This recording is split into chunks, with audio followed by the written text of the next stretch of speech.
Bapak Ibu, saudara-saudari yang terkasih dalam nama Tuhan Yesus, pada pagi hari ini saya akan membawakan senjata iman dari Yeremia 32 ayat 17. Mari kita sama-sama membacanya.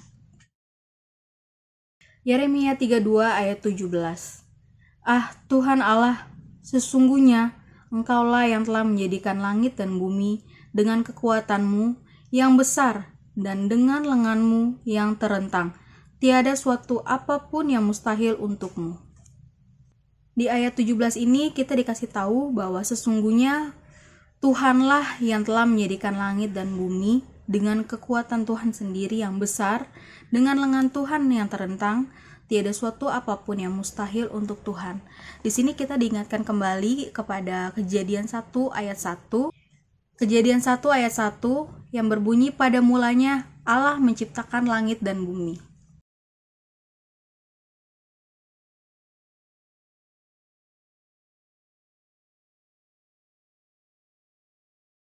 Tuhan itu sangat berkuasa. Dan Tuhan itu sangat-sangat besar, kekuatannya sangat-sangat dahsyat. Dia adalah raja di atas segala raja, tabib di atas segala tabib. Dan tidak ada yang mustahil bagi Tuhan. Jadi saudara-saudari yang terkasih dalam Tuhan, ketika bagi kita ada satu hal yang sangat-sangat mustahil di dalam kehidupan kita, mari coba kita berdoa, kita tanya sama Tuhan, apa rencana Tuhan dalam kehidupannya kita. Ketika kita menjalankan suatu misi yang mungkin itu sangat-sangat mustahil bagi kita, itu akan sangat-sangat lancar dan sangat bisa banget lancar sekali. Karena apa? Karena kita dibimbing oleh Tuhan dan kita ada Roh Kudus untuk menjalankan suatu rencana itu. Di sini saya mau sharing. Jadi kemarin sempat mendengarkan satu khotbah yang dimana sang pendeta membawakan tentang seorang yakuza. Ini sangat-sangat mustahil ya menurut saya pribadi, tapi ini cerita yang sangat-sangat menarik menurut saya pribadi juga. Satu pendeta ini membawa satu contoh pendeta yang dulunya adalah seorang yakuza, yang bisa dibilang seorang mafia, mungkin lebih dari mafia kali ya, karena kan yakuza bisa membunuh orang. Mungkin kalau di zaman perang dulu bisa disebut yang namanya batosai, yang pakai samurai dan sebagainya, yang bisa membantai setiap desa, perkotaan, yang memperluas wilayah mereka. Di sini saya mengambil satu tokoh namanya Tatsuya Shindo.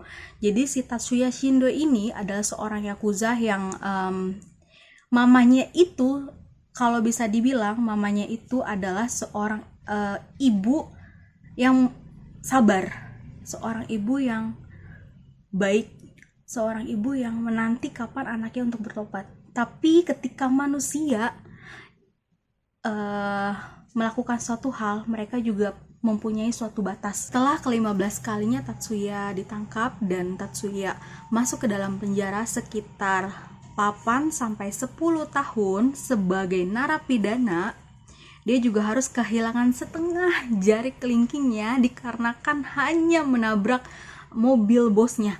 Di sisi lain, kita bisa lihat bahwa di dalam sel penjara, Tatsuya dapat menemukan satu titik cerah yang bisa dibilang itu adalah jalannya Tuhan.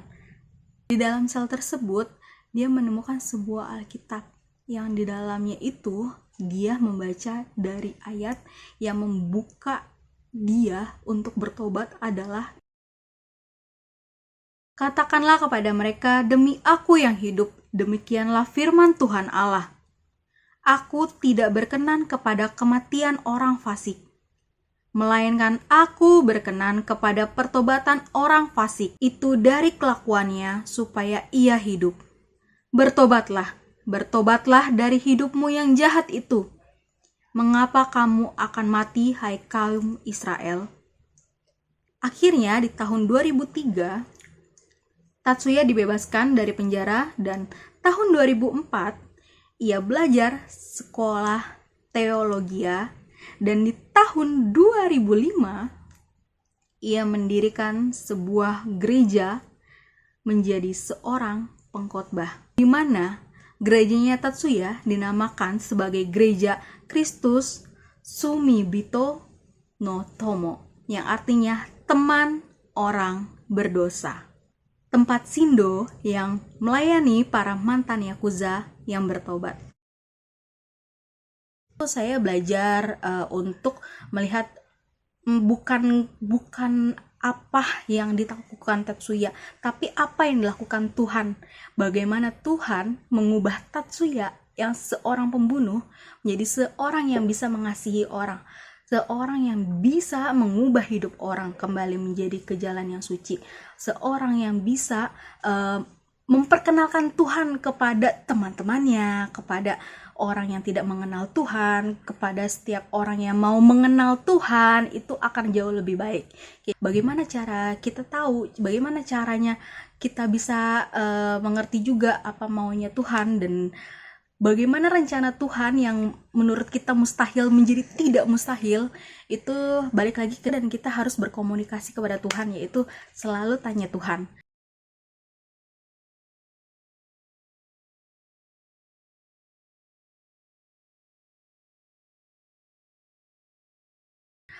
Kita bisa tanya Tuhan, Tuhan maunya apa. Kita bisa dengan cara mungkin Lectio Divina, kita mungkin bisa tahu dari setiap orang di dekat kita, sekeliling kita, maupun tidak tahu apa yang Tuhan lakukan, apa yang Tuhan sharingkan, dan apa yang akan Tuhan jalankan di dalam kehidupannya kita.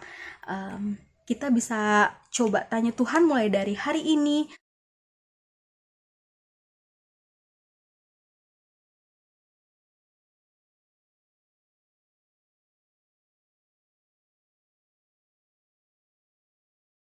Mari kita membaca sekali lagi senjata iman kita di dalam Yeremia 32 ayat 17.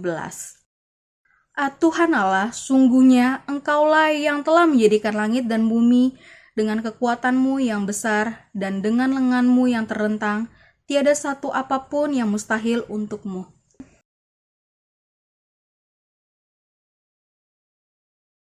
Tidak ada yang mustahil di dalam tangan Tuhan, dan tidak ada yang mustahil di dalam kekuatannya Tuhan. Ingat saudara-saudari, kalau Tuhan adalah Raja di atas segala raja, tabib di atas segala tabib, dan kita harus selalu tanya Tuhan apapun yang Tuhan mau dalam kehidupannya kita. Sekian senjata iman pada pagi hari ini, Tuhan memberkati.